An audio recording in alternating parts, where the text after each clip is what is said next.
मधुबन के बाबा, मधुबन के बाबा मुरली वाले, आपका क्या कहना, आपका क्या कहना। ओम शांति। आज 24 सितंबर 2025 के साकार मधुर महावाक्य हैं। आज मीठे मीठे बाप दादा बोले, मीठे बच्चे, बाप आए हैं तुम्हारी बैटरी चार्ज करने। जितना तुम याद में रहेंगे उतनी बैटरी चार्ज होती रहेगी। बाबा ने कहा, मीठे बच्चे, बाप आए हैं तुम्हारी बैटरी चार्ज करने। जितना तुम याद में रहेंगे उतना बैटरी चार्ज होती रहेगी। बाबा ने आज प्रश्न पूछा, तुम्हारी सच की बेड़ी को तूफान क्यों लगते हैं? बेड़ी माना नाव। बाबा कहते उसको तूफान क्यों लगते हैं? तो उत्तर में बाबा ने समझाया, क्योंकि इस समय आर्टिफिशियल बहुत निकल पड़े हैं। कोई अपने को भगवान कहते, कोई रिद्धि सिद्धि दिखाते, इसलिए मनुष्य सच को परख नहीं सकते। सच की बेड़ी को हिलाने की कोशिश करते हैं, परंतु तुम जानते हो कि हमारी सच की नाव कभी डूब नहीं सकती। आज जो विघ्न डालते हैं वो कल समझेंगे कि सद्गति का रास्ता यहाँ ही मिलना है। सबके लिए ये एक ही हट्टी है। ओम शांति। रूहानी बच्चों प्रति अथवा रूहों प्रति, क्योंकि रूह अथवा आत्मा सुनती है कानों द्वारा, धारणा आत्मा में होती है। बाप की आत्मा में भी ज्ञान भरा हुआ है। बच्चों को आत्म अभिमानी बनना है इस जन्म में। भक्ति मार्ग के 63 जन्म द्वापर युग से तुम देह अभिमान में रहते हो। आत्मा क्या है ये पता ही नहीं रहता है।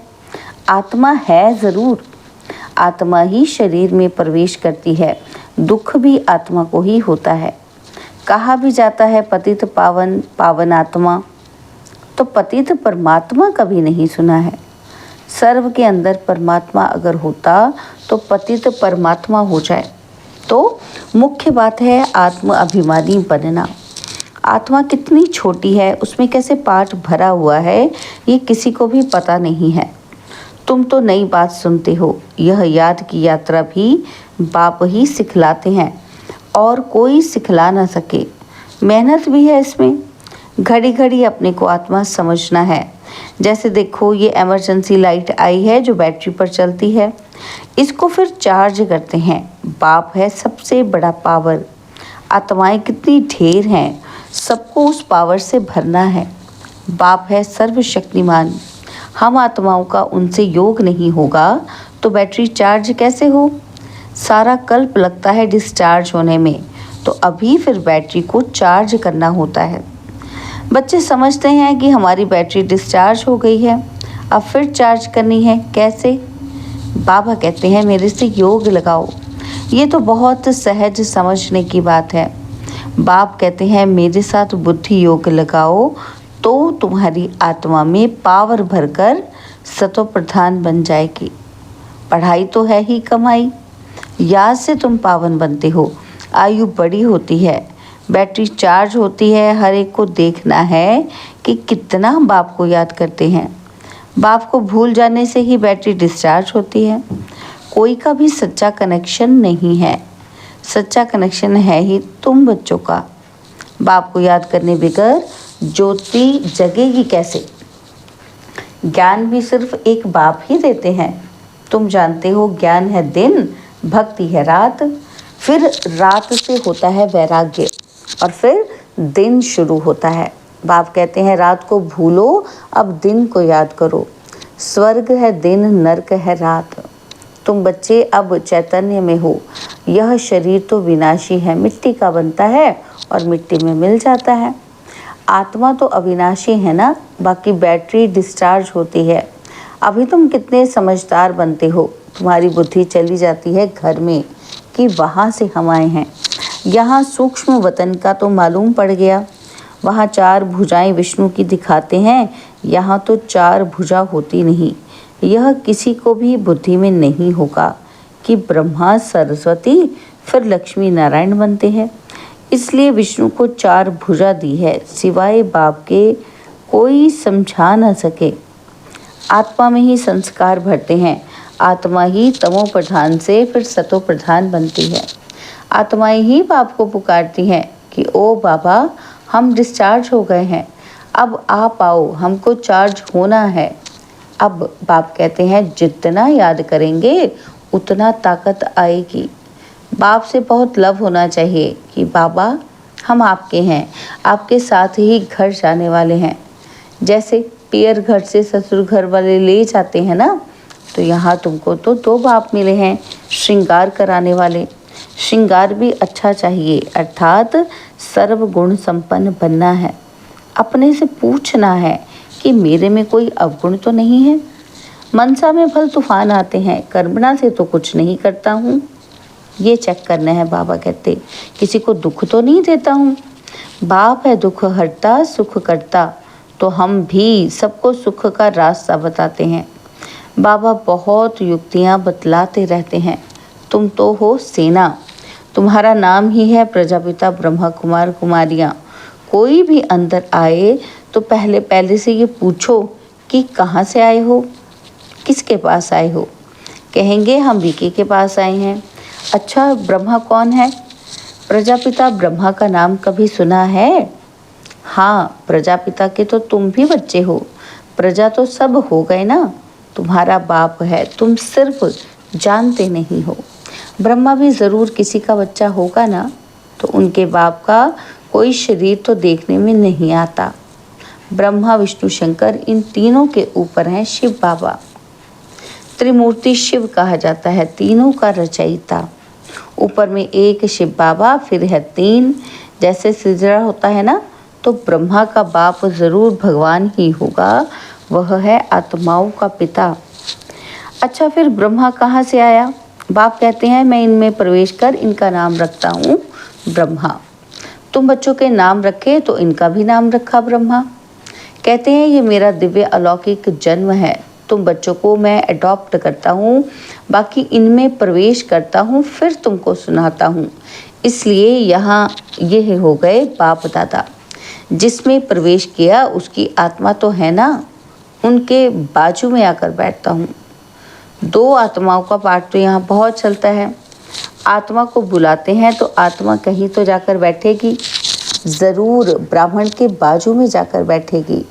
यह भी 2 आत्माएं हैं, बाप और दादा। इनके लिए कहते हैं, बाप कहते हैं अपने जन्मों को नहीं जानते हो। तुमको भी कहते हैं कि तुम अपने जन्मों को नहीं जानते थे। अब स्मृति आई है, कल्प कल्प 84 का चक्र लगाया है, फिर वापस जाते हैं। यह है संगम युग। अब ट्रांसफ़र होते हैं। योग से तुम सतो प्रधान बन जाएंगे, बैटरी चार्ज हो जाएगी और फिर सत्युग में आ जाएंगे। बुद्धि में सारा चक्र फिरता रहता है, डिटेल में तो नहीं जा सकेंगे। झाड़ की भी आयु होती है, फिर सूख जाता है। और यहाँ भी सब मनुष्य जैसे सूख गए हैं, सब 1-2 को दुख देते रहते हैं। अभी सबका शरीर खलास हो जाएगा, बाकी आत्माएं चली जाएंगी। यह ज्ञान बाप के सिवाय कोई दे न सके।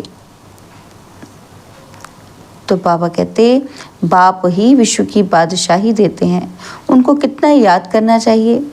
याद में ना रहने से माया का थप्पड़ लग जाता है। सबसे कड़ा थप्पड़ है विकार का। युद्ध के मैदान में तुम ब्राह्मण ही हो ना, तो तुमको ही तूफान आएंगे, परंतु कोई विकर्म नहीं करना है। विकर्म किया तो हार खाई। बाबा से पूछते हैं कि ये करना पड़ता है, बच्चे तंग करते हैं तो गुस्सा आ जाता है, बच्चों को अच्छी रीति संभालेंगे नहीं तो बाबा कहते वो खराब हो जाएंगे। कोशिश करके थप्पड़ नहीं लगाओ। श्री कृष्ण के लिए भी दिखाते हैं ना कि ओखली से बांधा, रस्सी से बांधो, खाना ना दो, रो रो कर आखिर कहेंगे अच्छा अब नहीं करेंगे। बच्चा है फिर भी करेगा। देखो बाबा ने कहा कि उसको मानना नहीं है। आप क्या कर सकते हो, बांध दो, खाना ना दो, रो रो कर मान लेगा हार। फिर देखो बाबा ने क्या कहा कि बच्चा है वो फिर भी करेगा। हम भी ऐसे ही करते हैं ना, तो बाबा को सब पता है। तो बाबा कहते बच्चा है फिर भी करेगा। शिक्षा देनी है, हमारा काम क्या है? शिक्षा देना। तो बाबा भी बच्चों को शिक्षा देते हैं कि बच्चे कभी विकार में मत जाना, कुल कलंकित नहीं बनना। तो लौकिक में भी कोई कपूत बच्चा होता है तो माँ बाप कहते हैं ना कि ये क्या काला मुंह करते हो, कुल को कलंक लगाते हो। हार जीत, जीत हार होते होते आखिरीन जीत हो जाएगी। सच की बेड़ी है, तूफान बहुत आएंगे, क्योंकि आर्टिफिशियल बहुत निकल पड़े हैं। कोई अपने को भगवान कहते, कोई क्या कहते हैं, तो रिद्धि सिद्धि भी बहुत दिखाते हैं, साक्षात्कार भी कराते हैं। बाप आते ही हैं सर्व की सदगति करने। फिर ना तो ये जंगल रहेगा, ना जंगल में रहने वाले रहेंगे। अभी तुम हो संगम युग पर, जानते हो कि ये पुरानी दुनिया कब्रिस्तान हुई पड़ी है। कोई मरने वाले से दिल थोड़े लगाते हैं। यह दुनिया तो गई की गई, विनाश हुआ के हुआ। बाप आते ही तब हैं जब नई दुनिया पुरानी होती है। बाप को अच्छी रीति याद करेंगे तो बैटरी चार्ज होगी। भल वाणी तो बहुत अच्छी अच्छी चलाते हैं, परंतु याद का जौहर नहीं तो वह ताकत नहीं रहती। जौहरदार तलवार नहीं है। बाप कहते हैं ये कोई नई बात नहीं है, 5000 वर्ष पहले भी आए थे। बाप पूछते हैं कि आगे कभी मिले हो, तो कहते हैं कल्प पहले मिले थे। और कोई फिर कह देते ड्रामा आप ही पुरुषार्थ कराएगा। अच्छा, अब ड्रामा पुरुषार्थ करा रहा है ना, तो करो। एक जगह तो बैठ नहीं जाना है। जिन्होंने कल पहले पुरुषार्थ किया है वो करेंगे। अभी तक जो नहीं आए हैं वो आने हैं। जो चलते चलते भाग गए, शादी जाकर की, उनका भी ड्रामा में पार्ट होगा तो आकर फिर पुरुषार्थ करेंगे। जाएंगे कहाँ? बाप के पास ही सबको पूंछ लटकाना पड़ेगा। लिखा भी हुआ है कि भीष्म पितामह आदि भी अंत में आते हैं। अभी तो कितना घमंड है, फिर वह घमंड उन्हों का पूरा हो जाएगा। तुम भी 5000 वर्ष के बाद फिर पाठ बजाते हो, राजाई लेते हो, फिर गवाते हो। दिन प्रतिदिन सेंटर्स बढ़ते जाते हैं। भारतवासी जो खास देवी देवताओं के पुजारी हैं, उनको समझाना है। सत्युग में देवी देवता धर्म था तो उनकी पूजा करते थे। क्रिश्चियन लोग क्राइस्ट की महिमा करते। हम आदि सनातन देवी देवता धर्म की महिमा करते हैं। ये किसने स्थापन किया? वो लोग समझते हैं कृष्ण ने स्थापन किया, तभी तो उनकी पूजा करते रहते हैं। तुम्हारे में भी नंबरवार हैं। कोई कितनी मेहनत करते हैं, कोई कितनी दिखाते हैं ना कि गोवर्धन पर्वत को उंगली पर उठा लिया। अभी ये पुरानी दुनिया है, सब चीज़ों से ताकत निकल गई है। सोना भी खानियों से नहीं निकलता है। स्वर्ग में तो सोने के महल बनते हैं।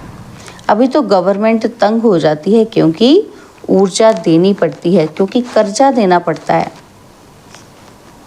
वहाँ तो अथाह धन है। दीवारों में भी हीरे जवाहरात लगे रहते हैं। हीरों की जड़त का शौक रहता है। वहाँ धन की कमी है नहीं, कारून का खजाना रहता है।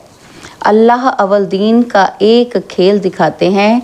ठक्का करने से पहले महल निकल आते हैं और यहाँ भी दिव्य दृष्टि मिलने से स्वर्ग में चले जाते हैं। वहाँ प्रिंस प्रिंसेस के पास मुरली आदि सब चीज़ें हीरों की रहती है। यहाँ तो कोई ऐसी चीज़ पहनकर बैठे तो लूट कर ले जाएंगे, छुरा मार कर भी ले जाएंगे। वहाँ ये बातें होती नहीं। ये दुनिया है पुरानी, गंदी। इन लक्ष्मी नारायण की दुनिया तो वाह वाह थी। हीरे जवाहरातों के महल थे। अकेले तो नहीं होंगे ना, उसको कहा जाता था स्वर्ग। तुम जानते हो कि बरोबर हम स्वर्ग के मालिक थे। हमने ये सोमनाथ का मंदिर बनाया था। ये समझते हैं कि हम क्या थे। और फिर क्या हुआ? बाबा कहते भक्ति मार्ग में कैसे मंदिर बनाकर पूजा की। आत्मा को अपने 84 जन्मों का ज्ञान है। कितने हीरे जवाहरात थे, वह सब कहाँ गए? आहिस्ते आहिस्ते सब खलास होते गए। मुसलमान आए, इतना तो लूट कर ले गए जो कब्रों में जाकर हीरे लगाए, ताजमहल आदि बनवाया। फिर ब्रिटिश गवर्नमेंट वहाँ से खोद कर ले गई। अभी तो कुछ भी नहीं है। भारत बेघर है, कर्जा ही कर्जा लेते रहते हैं।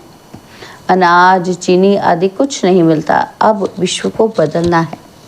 परंतु उनसे पहले आत्मा की बैटरी को सत्वप्रधान बनाने के लिए चार्ज करना है। बाप को याद ज़रूर करना है। बुद्धि का योग बाप के साथ हो, उनसे ही तो वर्षा मिलता है। माया की इसमें ही लड़ाई होती है। आगे इन बातों को तुम थोड़ी समझते थे। जैसे दूसरे वैसे तुम थे। तुम अभी हो संगम युगी और वह सब हैं कलयुगी। मनुष्य कहेंगे इन्हों को तो जो आता है सो कहते रहते हैं, लेकिन समझाने की युक्तियां भी होती हैं ना, तो धीरे धीरे तुम्हारी वृद्धि होती जाएगी। अभी बाबा बड़ी यूनिवर्सिटी खोल रहे हैं, इसमें समझाने के लिए चित्र तो चाहिए ना।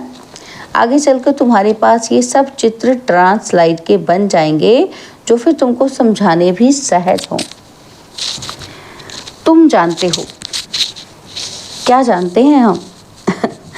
बाबा कहते तुम जानते हो कि हम अपनी बादशाही फिर से स्थापन कर रहे हैं, बाप की याद और ज्ञान से। माया बीच में बहुत धोखा देती है। बाप कहते हैं धोखे से बचते रहो। युक्तियां तो बतलाते ही रहते हैं। मुख से सिर्फ इतना बोलो कि बाप को याद करो, तो तुम्हारे विकर्म विनाश होंगे और तुम ये लक्ष्मी नारायण बन जाएंगे। ये बैजेस आदि भगवान ने खुद बनाए हैं, तो इनका कितना कदर होना चाहिए। अच्छा, मीठे मीठे सिकिलदे बच्चों प्रति माता पिता बाप दादा का याद प्यार और गुड मॉर्निंग। रूहानी बाप की रूहानी बच्चों को नमस्ते। हम रूहानी बच्चों की रूहानी बाप दादाजी को दिलवा जान सिखवा प्रेम से नमस्ते। ओम शांति। प्यारे बाबा, मीठे बाबा, मेरे बाबा, शुक्रिया बाबा, शुक्रिया बाबा, शुक्रिया। धारणा के लिए मुख्य सार है। पहला पॉइंट है, सर्व गुणों से अपना श्रृंगार करना है। कभी किसी को दुख नहीं देना है, सबको सुख का रास्ता बताना है। और सेकंड पॉइंट है, सारी दुनिया कब्रिस्तान हुई पड़ी है, इसलिए इसे दिल नहीं लगानी है। स्मृति रहे कि अभी हम ट्रांसफ़र हो रहे हैं, हमें तो नई दुनिया में जाना है।